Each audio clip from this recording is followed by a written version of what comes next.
तो हेलो दोस्तों, exam target 2.0 में आपका स्वागत है। जैसे कि हम लोग को पता है कि हम लोग जीके जीएस का एक सीरीज़ स्टार्ट किए थे जो कि एसएससी जीडी और एनटीपीसी या अदर एग्ज़ाम के लिए ये एनसीईआरटी सार संग्रह से ऑब्जेक्टिव सीरीज़ था। आज हम लोग उसमें बहुत अच्छे से पॉलिटी का 4 चैप्टर खत्म कर लिए थे। आज हम लोग उसका 5वां चैप्टर पढ़ेंगे, भारतीय संविधान की विशेषता। भारतीय संविधान की विशेषता, फीचर्स ऑफ इंडियन कॉन्स्टिट्यूशन। आइए हम लोग पढ़ते हैं। पहला क्वेश्चन देखिए क्या कहता है। संविधान में हमारा राष्ट्र का उल्लेख किन नामों से किया गया? कह रहा है कि संविधान में हमारे राष्ट्र का उल्लेख किस नाम से किया गया था? तो इंडिया दैट इज़ भारत, किस नाम से किया गया था? India that is Bharat. संविधान में जो है हमारे राष्ट्र का उल्लेख, मतलब हमारा जो भारत है उसका उल्लेख किस नाम से किया गया था? India that is Bharat, India that is Bharat के नाम से उल्लेख किया गया था। दूसरा क्वेश्चन है कि भारतीय संविधान में किस प्रकार की शासन प्रणाली की व्यवस्था की गई? भारतीय संविधान में जो शासन प्रणाली की व्यवस्था की गई है वो किस प्रकार से की गई है? तो वो की गई है संसदात्मक शासन प्रणाली की विशेषता की गई है। देखिए, संसदात्मक शासन व्यवस्था में क्या होता है कि संसदात्मक शासन व्यवस्था में विधायिका जो विधि बनाता है, विधायिका का कार्यपालिका पर नियंत्रण होता है। विधायिका का कार्यपालिका पर नियंत्रण होता है, जो विधि बनाता है उसका नियंत्रण होता है, जो कार्यपालिका पे जो विधि को लागू करता है, जो कार्य को लागू करता है उस पर नियंत्रण होता है। यही संसदात्मक व्यवस्था है, शासन व्यवस्था है। अब नेक्स्ट क्वेश्चन कह रहा है कि अध्यक्षात्मक शासन प्रणाली का आधारभूत तत्व क्या है? अध्यक्षात्मक शासन प्रणाली का आधारभूत क्या है? तो वो एकल कार्यपालिका है। एकल कार्यपालिका क्या है? एकल कार्यपालिका है। नेक्स्ट क्वेश्चन, भारत की संसदीय शासन प्रणाली एवं ब्रिटेन की संसदीय शासन प्रणाली के मध्य अंतर का मुख्य बिंदु कौन सा है? क्वेश्चन है कि भारत की संसदीय शासन प्रणाली और ब्रिटेन की संसदीय शासन प्रणाली के बीच में जो मध्य में अंतर, उसका मुख्य बिंदु कौन सा है? तो वो है न्यायिक समीक्षा। कौन सा है? न्यायिक समीक्षा। न्यायिक समीक्षा, वो कौन सा है? न्यायिक समीक्षा। नेक्स्ट क्वेश्चन क्या, भारत का संविधान परिसंघीय है। भारत का संविधान कैसा है? परिसंघीय है। भारत का संविधान कैसा है? परिसंघीय है। यह किससे निर्धारित होता है? ये किससे निर्धारित होता है? तो केंद्र और राज्यों के मध्य शक्तियों के वितरण से। भारत का संविधान जो है वो परिसंघीय है। ये किससे निर्धारित होता है? केंद्र और राज्यों के मध्य शक्तियों के वितरण से ये निर्धारित किया जाता है। किससे निर्धारित किया जाता है? केंद्र और राज्यों के मध्य शक्तियों के वितरण से ये निर्धारित किया जाता है। इस डब्बा में देखिए क्या लिखा हुआ है कि भारतीय संविधान का मूल क्या है? मूल्य क्या है? भारतीय संविधान के मूल्य क्या है? स्वतंत्रता है, समानता है, भ्रातृत्व है, संप्रभुता है, समाजवादी है, पंथ निरपेक्ष, लोकतांत्रिक है। क्या है? स्वतंत्रता, समानता, भ्रातृत्व, संप्रभुता, समाजवादी, पंथ निरपेक्ष, लोकतांत्रिक है भारतीय संविधान का ये सब मूल्य है। क्या है? ये सब मूल्य है। अब नेक्स्ट है क्या, नेक्स्ट क्वेश्चन है कि नीति निर्देशक तत्व तथा मूल अधिकारों को संविधान की आत्मा किसने क्या कहा था? नीति निर्देशक तत्व तथा मूल अधिकार को संविधान की आत्मा किसने कहा? तो ग्रेनविल ऑस्टिन ने कहा। किसने कहा? ग्रेनविल ऑस्टिन ने कहा। किसने कहा? ग्रेनविल ऑस्टिन ने कहा।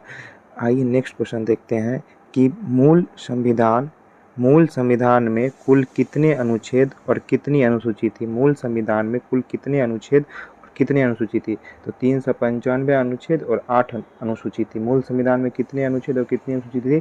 395 अनुच्छेद और 8 अनुसूची थी। कितनी अनुसूची थी?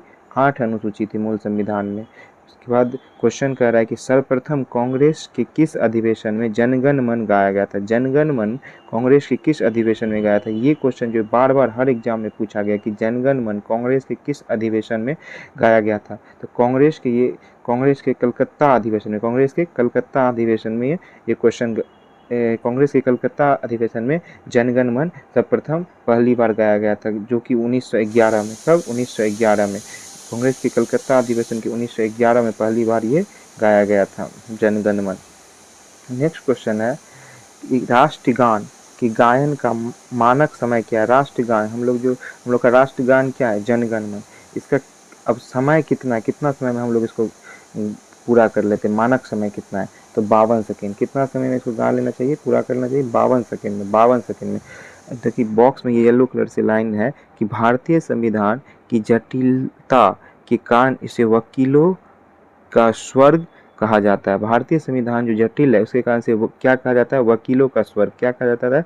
वकीलों का स्वर्ग कहा जाता है। इसको वकीलों का स्वर्ग कहा जाता है। नेक्स्ट क्वेश्चन है कि भारतीय संविधान अधिक कठोर तथा अधिक लचीले के मध्य एक अच्छा संतुलन स्थापित करता है। यह कथन किसका है? भारतीय संविधान जो है एक अधिक कठोर भी है और अधिक लचीले के मध्य का एक संतुलन है। इसका कहने का मतलब क्वेश्चन का ये है कि भारतीय संविधान बहुत ज़्यादा कठोर भी है और बहुत ज़्यादा लचीला भी है। ये किसका कथन है? तो ये केसी वियर का है। किसका कथन है? ये केसी वियर का है। क्वेश्चन है कि भारतीय संविधान के वृहद होने का कारण क्या? भारतीय संविधान जो इतना बड़ा है उसका कारण क्या है? संघ तथा राज्यों का एकल संविधान। क्या है इसका कारण? इतना जो बहुत ज़्यादा बड़ा है उसका कारण क्या है? संघ तथा राज्यों का एकल संविधान। मतलब संघ मतलब केंद्र और राज्य में दोनों में जो एक समान संविधान है, उसी कारण ये इतना बड़ा है। और फिर ये बॉक्स में लाइन है कि भारतीय संविधान अत्यंत कठोर और अत्यंत लचीला है। मतलब असंतः कठोर और असंतः लचीला, मतलब ये बहुत ज़्यादा कठोर भी है और बहुत ज़्यादा लचीला भी, इसको कह सकते हैं। दोनों की मध्य में है भारतीय संविधान। नेक्स्ट क्वेश्चन है कि अपनी राष्ट्रवादी प्रतिक्रिया में भारतीय संविधान के निर्माताओं ने अल्पसंख्यक के हितों तथा भावनाओं के महत्व को कम करके आंका है। ये कथन किसका? ये जो लाइन है, जो अपनी राष्ट्रवादी प्रतिक्रिया में भारतीय संविधान के निर्माताओं ने अल्पसंख्यक के हितों तथा भावनाओं को महत्व को कम करके आंका, ये किसने कहा था? आइवर जेनिंग का। किसका है? आइवर जेनिंग का। ये लाइन किसका है? आइवर जेनिंग का है। नेक्स्ट क्वेश्चन है भारतीय अर्ध संघात्मक राज्य है। भारत जो है एक अर्ध संघात्मक राज्य है। ये कि कौन कहा था? ये केसी वियर कहा था। कौन कहा था? केसी। ये सीधा याद करिए, ये सब पूछता है एग्जाम में कि कौन क्या कहा था। ये कि केसी वियर कहा था। भारत में राजनीतिक सत्ता का प्रमुख स्रोत कौन है? भारत में जो राजनीतिक सत्ता है उसका प्रमुख स्रोत कौन है? तो जनता है। कौन है? जनता है। नेक्स्ट क्वेश्चन क्या है? कोई भी संविधान कितना भी अच्छा क्यों ना हो, यदि उसे क्रियान्वित करने वाले बुरे व्यक्ति है तो संविधान भी बुरा हो जाएगा। कह रहा है कि अगर कोई भी संविधान कितना भी अच्छा क्यों ना हो, यदि उसे क्रियान्वित मतलब चालू करने मतलब लागू करने वाला क्रियान्वित क्रिया वही बुरा व्यक्ति हो जाएगा तो संविधान भी बुरा हो जाएगा। ये लाइन किसका है? डॉक्टर भीमराव अंबेडकर का। किसका है? डॉक्टर भीमराव अंबेडकर का। संविधान को संघात्मकता के तंग ढांचे में नहीं ढाला गया है।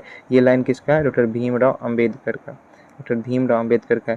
नेक्स्ट क्वेश्चन है कि भारत की स्वतंत्रता के बाद भारतीय राष्ट्रीय कांग्रेस को एक राजनीतिक दल के रूप में भंग कर दिया जाना चाहिए। यह सुझाव किसने दिया था? महात्मा गांधी ने। महात्मा गांधी का ये सुझाव है कि भारत की स्वतंत्रता के बाद भारतीय राष्ट्रीय कांग्रेस को एक राजनीतिक दल के रूप में भंग कर जाना चाहिए। ये सुझाव कौन दिया था? महात्मा गांधी दिया था। कौन दिया था? महात्मा गांधी दिया था। और फिर नेक्स्ट क्वेश्चन है कि भारतीय संघवाद को सहकारी संघवाद किसने कहा? भारतीय संघवाद को सहकारी संघवाद किसने किया? तो जी ऑस्टिन ने कहा। किसने कहा? जी ऑस्टिन ने कहा। जी ऑस्टिन ने कहा भारतीय संघवाद को सहकारी संघवाद का। किसने कहा? जी ऑस्टिन ने कहा। अध्यक्षात्मक शासन प्रणाली में कार्यपालिका की समस्त शक्तियां किसमें निहित होती है? अध्यक्षात्मक शासन प्रणाली में कार्यपालिका की समस्त शक्तियां किसमें निहित होती है? तो राष्ट्रपति में। राष्ट्रपति में। किसमें? राष्ट्रपति में। ये लाइन देखिए, ये डब्बा में मौलाना अबुल कलाम आज़ाद ने संविधान सभा में वयस्क मताधिकार 15 वर्ष के लिए स्थगित करने की बात की थी। पूछेगा क्वेश्चन, किसने संविधान सभा में वयस्क मताधिकार को 15 वर्ष के लिए स्थगित करने की बात की थी? तो मौलाना अबुल कलाम आज़ाद। किसने? मौलाना अबुल कलाम आज़ाद।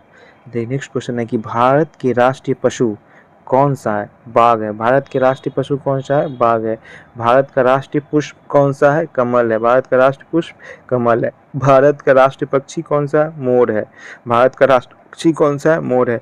नेक्स्ट क्वेश्चन है कि भारत के राष्ट्र ध्वज के चक्र में कितनी तिलियां? भारत के राष्ट्र ध्वज है उसके चक्र में कितनी तिलियां? तो 24 तिलियां। 24 तिलियां। कितनी तिलियां?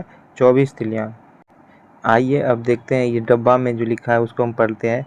एस.आर. बम्बई बनाम भारत संघवाद 1994 में उच्चतम न्यायालय ने कहा कि भारतीय संविधान एक परिसंघात्मक संविधान है। भारत का संविधान जो है एक परिसंघात्मक संविधान है। किसमें कहा? बम्बई बनाम। किसमें कहा गया? बम्बई बनाम भारत संघवाद में। बम्बई बनाम भारत संघवाद 1994 में उच्चतम न्यायालय ने कहा कि भारतीय संविधान एक परिसंघात्मक संविधान है। और हम लोग बहुत अच्छे से ये चैप्टर भी फिनिश कर लिए, भारतीय संविधान की विशेषता। अगर आप लोगों को मेरा पढ़ाने का तरीका अच्छा लगा हो तो चैनल को सब्सक्राइब कर ले। धन्यवाद।